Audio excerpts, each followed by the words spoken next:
तुम्ही पाहताय राज्यातील शेतकऱ्यांसाठी आजच्या महत्त्वाच्या ठळक बातम्या. संत्रा मोसंबी नुकसानीची भरपाई तातडीने द्या, कृषी मंत्री मुंडे यांचे प्रशासनाला आदेश. केंद्रीय मंत्री शहांच्या हस्ते श्वेतक्रांती 2 चा प्रारंभ. महिला सक्षमीकरणासह दुग्ध व्यवसाय निर्यातीला प्रोत्साहन देणार. मोदी सरकारचा शेतकरी संवादावर भर. दर मंगळवारी कृषी मंत्र्यांचा वेळ राखीव ठेवणार. कृषी चौपाल कार्यक्रम सुरू करणार. आले दरात 15 दिवसात 4 ते 5 हजारांची घट. प्रति गाडी 25,000 रुपये दर. रोगराईमुळे शेतकरी झाला हतबल. 30 लाख टन साठा संपेपर्यंत खाद्यतेलाच्या किमती वाढवू नका.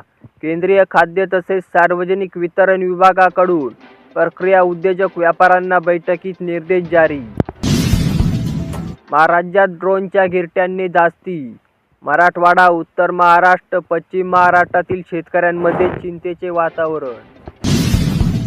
खरीप 2023 मधील अर्थसहाय्य 85% शेतकऱ्यांची माहिती पोर्टलवर अपलोड. लवकरच मिळणार अनुदान. शेती बिगर शेतीसाठी वेगवेगळा सातबारा. तब्बल 50 वर्षांनंतर बदल. 11 बदलांमुळे आत्ताचा सातबारा झाला सुटसुटीत. पंचनाम्यांना विलंब. बाधितांना आचारसंहितेपूर्वी मदत मिळेल का? ऑगस्ट-सप्टेंबरमध्ये 17,524 हेक्टरवरील पंचनामे पूर्ण.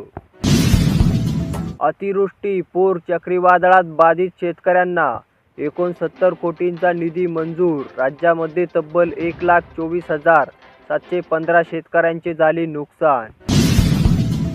बायकोचे 28 फोटो काढणारा आता चक्की पिस्तोय. लाडकी बहीण योजनेत गैरव्यवहार करणाऱ्यांची आता खैर नाही. अजित पवार यांनी दिला इशारा. भाजप प्रवेशाचे गणपतीसोबतच मी विसर्जन केले. मी आता राष्ट्रवादीतच राहणार. एकनाथ खडसे यांचे स्पष्टीकरण. विधानसभा निवडणुकीपूर्वी घड्याळ हे चिन्ह गोठवा. शरद पवार गटाची सर्वोच्च न्यायालयात धाव. दोन्ही पवार गटात वाद वाढण्याची चिन्हे.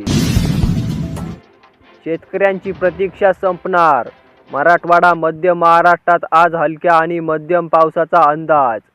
तर बीड, लातूर, धाराशिव, परभणी, नांदेडला येलो अलर्ट जारी.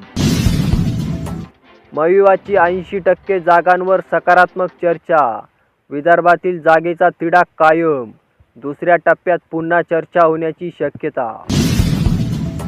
मुख्यमंत्री लाडकी बहीण योजनेवर बंटी बल्लीचा डल्ला. राज्यभरातून 30 ठिकाणी गुन्हे दाखल. आरोपी झाले ताब्यात.